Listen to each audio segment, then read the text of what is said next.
नमस्कार, स्वागत है आपका। आप देख रहे हैं द न्यूज और मैं रानी गुप्ता आपके साथ। इस वक्त की बड़ी खबर सामने आ रही है। आपको बता दें कि चाइना से फंडिंग प्राप्त न्यूज क्लिक का ट्विटर अकाउंट सस्पेंड कर दिया गया है। आपको बता दें कि यह वही ट्विटर अकाउंट है जिसे कि अब एक्स के नाम पे जाना जाता है। आपको बता दें कि लगातार न्यूज क्लिक को लेकर के कई सारे खुलासे हुए हैं और यह भी मामला सामने आया है कि कैसे चाइना जो है न्यूज क्लिक को फंड करता था ताकि वो देश के विरोध में, प्रधानमंत्री नरेंद्र मोदी के विरोध में पूरी तरीके से माहौल बना सके। आपको बता दें कि इसमें कई सारे पत्रकार का नाम भी पिछले दिनों सामने आया था, जिसमें अभिषार शर्मा, रोहिणी सिंह, स्वाति चतुर्वेदी समेत कई सारे लोगों के नाम शामिल थे। आपको बता दें कि सबसे पहले न्यूयॉर्क टाइम ने इस बारे में एक रिपोर्ट छापी थी और इसके बाद ये जो मुद्दा है वो बीजेपी सांसद निशिकांत दुबे के द्वारा भी उठाया गया था और उन्होंने कांग्रेस पार्टी पर करारा हमला किया था। बता दें कि वही दिन था जब राहुल गांधी अपनी सांसदी बहाल होने के बाद पहली बार संसद पहुंचे थे और यहीं पर बीजेपी सांसद निशिकांत दुबे ने न्यूज क्लिक को लेकर के बड़ा हमला बोल दिया। तो वहीं देखने को मिल रहा है कि 255 ऐसे प्रतिष्ठित नागरिक हैं जिन्होंने बकायदा एक लेटर लिखा है राष्ट्रपति को और उन्होंने ये मांग की है कि न्यूज क्लिक के खिलाफ सख्त से सख्त कार्रवाई की जानी चाहिए। तो दूसरी ओर अगर हम बात बीजेपी नेता राज्यवर्धन सिंह राठौड़ की करें तो उन्होंने एक बार फिर से ये कहा है कि गांधी परिवार के खिलाफ देशद्रोह होना चाहिए, क्योंकि देखने को मिला था कि पिछले दिनों उन्होंने बकायदा संसद में अपना संबोधन दिया था और इस दौरान उन्होंने बीजिंग ओलंपिक का जिक्र किया था और कहा था कि कैसे राहुल गांधी और सोनिया गांधी जो है वहां पर जाते हैं, वहां पर वो खिलाड़ियों से नहीं मिलते, हमसे नहीं मिलते, बल्कि चीन की कम्युनिस्ट पार्टी के साथ मीटिंग करते हैं। तो इस बात को उन्होंने एक बार फिर से एक टीवी इंटरव्यू टाइम्स नाउ में दोहराया है और उन्होंने कहा है कि इस देश के लोग इन लोगों पर भरोसा नहीं कर सकते जिन्होंने चीन की कम्युनिस्ट पार्टी के साथ एक गुप्त एमयू पर हस्ताक्षर किए हों। आपको बता दें इसी के साथ ही 255 प्रतिष्ठित लोगों ने राष्ट्रपति द्रौपदी मुर्मू और सीजेआई चंद्रचूड़ को एक चिट्ठी लिखी है जिसमें उन्होंने समाचार पोर्टल के खिलाफ निर्णायक कार्रवाई की मांग की है। आपको बता दें कि न्यूज क्लिक की निंदा करते हुए उन्होंने इस पत्र में लिखा है कि यह बिल्कुल स्पष्ट है कि चीन की कम्युनिस्ट पार्टी की प्रचार शाखा से संबंधित नेविल रॉय सिंघम ने न्यूज क्लिक के शेयरों को भारी प्रीमियम पर खरीदकर एफडीआई के रूप में एक बड़ी धनराशि ट्रांसफर की है। साथ ही इन प्रतिष्ठित लोगों का कहना है कि उनके खिलाफ सख्त कार्रवाई की जानी चाहिए और उन्होंने चिट्ठी में यह उल्लेख किया है कि अब वक्त आ चुका है कि राष्ट्र विरोधी, अलोकतांत्रिक और विडंबनापूर्ण रूप से स्वतंत्र विरोधी प्रेस एजेंडे की इस निर्मित सर्वसम्मति को आराम दिया जाए। बता दें कि न्यूज क्लिक में चीनी फंडिंग का मामला हाल ही में सामने आया और इसे लेकर के संसद के मॉनसून सेशन के दौरान भी गूंज संसद में सुनाई दी। तो ये बार बार बात करते हैं देश को तोड़ने की, जोड़ने की। इन्होंने एक यात्रा भी निकाली, भारत जोड़ो यात्रा करके। मैं 2008 में बीजिंग ओलंपिक्स के अंदर वहां पर था और हमें खबर लगी कि साहब सोनिया गांधी जी, राहुल गांधी जी आपसे मिलने आ रहे हैं।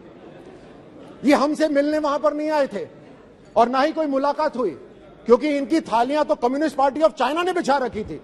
इनकी मुलाकात कम्युनिस्ट पार्टी ऑफ चाइना से हुई। ये रिमोट कंट्रोल से सरकार चलाते थे। अगर कोई सैनिक ये कार्रवाई करे तो उसके खिलाफ गद्दारी का मुकदमा चलता है। ये उस समय सरकार चला रहे थे। They should be tried for treason. गद्दारी के ऊपर इनके ऊपर मुकदमा होना चाहिए, क्योंकि ये चाइना के साथ इनके साथ हो रहा था। वहीं सत्तारूढ़ एनडीए सरकार और बीजेपी के नेताओं ने उन लोगों पर कड़ा हमला बोला है जो विदेशी शक्तियों के इशारे पर कार्य करने वाली प्रचार वेबसाइट के बचाव में आए थे। आपको बता दें, देखने को मिला है कि दिल्ली हाई कोर्ट ने भी 11 अगस्त को PPK news click studio private limited, जो कि समाचार पोर्टल न्यूज क्लिक के मालिक हैं, और उनके कंपनी के निदेशक प्रवीर पुरकायस्थ को ईडी की याचिका पर नोटिस जारी कर दिया है, जिसमें एजेंसी को अपने अंतरिम आदेश को वापस लेने का निर्देश देने की मांग की गई थी।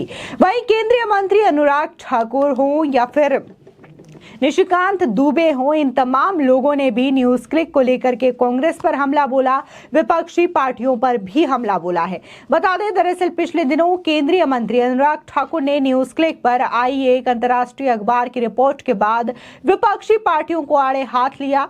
विपक्षी पार्टियों के गठबंधन को घमंडिया गठबंधन बताते हुए अनुराग ठाकुर ने कांग्रेस पार्टी के साथ साथ आम आदमी पार्टी और वामपंथी दलों से भी इस मामले में जवाब मांगा। न्यूज क्लिक को चीनी फंड मिलने और इसके भारत विरोधी अभियान चलाने पर भी केंद्रीय मंत्री अनुराग ठाकुर ने विपक्षी पार्टियों को, खासकर कांग्रेस और राहुल गांधी पर बड़े आरोप लगाए। अनुराग ठाकुर का कहना है कि न्यूज क्लिक को नेवल सिंघम ने चीन के माध्यम से 38 करोड़ रुपए दिए और इसमें से 20 लाख रुपए गौतम नवलखा को दिए गए, जो कि भीमा कोरेगांव मामले में यूएपीए के तहत जेल में बंद है। अनुराग ठाकुर ने आरोप लगाया है कि इन्हीं के माध्यम से चीन फ्री मीडिया और फ्री स्पीच के चादर ओढ़कर भारत में फेक न्यूज को बढ़ावा दे रहा है। आपको बता दें, जिस तरीके से फेक न्यूज का लगातार इस वक्त दबदबा देखने को मिल रहा है, हर मीडिया एजेंसी कहीं ना कहीं फेक न्यूज फैलाने में भी अपनी गतिविधियां दिखाती रहती है। तो इसको लेकर के भी अब एक बड़ा विधेयक जो है वो संसद में पेश किया गया है। दरअसल गृह मंत्री अमित शाह ने पिछले दिनों लोकसभा में भारत से जुड़े कानून को लेकर के 3 विधेयक पेश किए हैं, जिसमें आईपीसी, सीआरपीसी और इंडियन एविडेंस एक्ट शामिल है। इसमें बदलाव और चेंजेस की बात की गई है और इसमें अब फेक न्यूज को लेकर के भी कड़ा एक्शन देखने को मिलेगा। जो कि फेक न्यूज फैलाएंगे उनको सजा भी मिलेगी और जुर्माना भी लगाया जाएगा। बता दें कि वर्ष 2021 में जब भारत की ईडी ने मनी लॉन्ड्रिंग के पुख्ता सबूतों के आधार पर न्यूज क्लिक के खिलाफ जांच शुरू की थी, तो कांग्रेस और कुछ ऐसे लोग थे जो कि उनका बचाव कर रहे थे और ये कह रहे थे कि सरकार जो है इस तरीके से स्वतंत्र जो बोलती है मीडिया, उन पर दबाव बनाना चाहती है इस तरीके से ईडी की कार्रवाई करवा के। आपको याद ही होगा, पत्रकार रवीश कुमार जो है उन्होंने तो पूरा स्पेशल शो बनाया था और उन्होंने बकायदा ये कहा था कि न्यूज क्लिक हो, अभिषार शर्मा हो, इनसे जो सवाल पूछे जाते हैं, जो वो सवाल पूछते हैं सरकार के खिलाफ, उनसे सरकार डर गई है, जिसकी वजह से ईडी की छापेमारी उनके यहाँ करवाई जा रही है। और इसी के साथ ही कांग्रेस के भी कई लोग थे जो कि लगातार न्यूज क्लिक के बचाव में उतरे थे 2021 में ईडी की कार्रवाई के वक्त, और वो लोग भी लगातार इस बात को लेकर के केंद्र सरकार की निंदा कर रहे थे।